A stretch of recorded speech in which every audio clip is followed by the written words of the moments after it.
партовгоҳи урани шаҳри Истиқлол то охири сол рӯйпӯш ва безарар карда мешавад. Ин кор дар асоси шартнома аз ҷониби филиали корхонаи азими Росатоми Федератсияи Русия анҷом дода шуда, нақша аз тира моҳи соли ҷорӣ кор дар ин самт оғоз гардад. Ин маълумот зимни баргузории нишасти матбуотӣ ки санаи 13 июл ба вуқӯъ пайваст аз ҷониби раиси шаҳри Истиқлол Қаюмҷон Маҳмудзода ба сами рӯзноманигорон расонида шуд.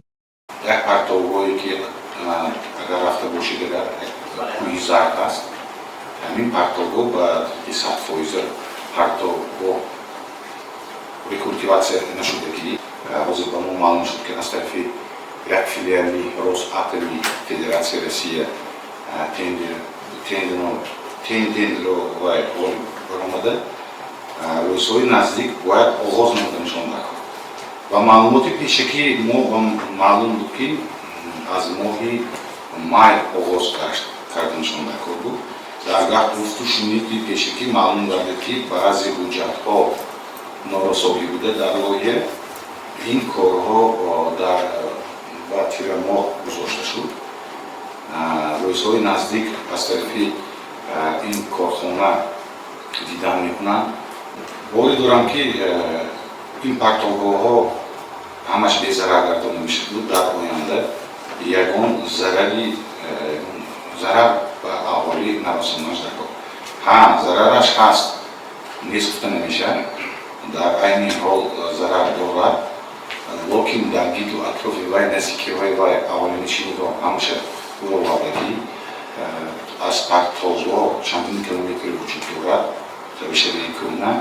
Қайд гардид ки дар 6 моҳи аввали соли ҷорӣ дар шаҳри Истиқлол қисми даромади бюҷети давлатӣ беҳисоби андози иҷтимоӣ ғайрибюҷетӣ барзиёд иҷро гардидааст. Чӣ тавре ки аз маълумотҳои пешниҳод гардида оид ба ҷамъбастӣ натиҷаҳои фаъолияти нимсолаи ин мақомот бармеояд, давоми 6 моҳи соли 2022 даромади бюҷети давлатӣ аз рӯи нақша 10 миллиону 615 ҳазор сомонӣ пешбинӣ гардида, ба буҷа 11 миллиону 260 ҳазор сомонӣ ворид гардидааст, ки ин нишон дод 106.1%-ро ташкил медиҳад. Дар ин давра қисми даромад аз рӯи 8 сарчашмаи нақшавӣ 7 намуди андоз иҷро гардида, 1 намуди андоз аз даромади шахсони воқеӣ ва арзиши иловашуда иҷро нагардидааст. Аз ин сабаб ба бюҷети маҳаллӣ давоми нимсолии аввал ба маблағи 1 миллиону 701 ҳазор сомонӣ кам ворид шудааст. муаммои дигаре ки бобати он дар ҳафти нишасти хабарӣ иттилоъ дода шуд, ин норасоии кормандони тиб дар муассисаҳои тандурустии шаҳр мебошад.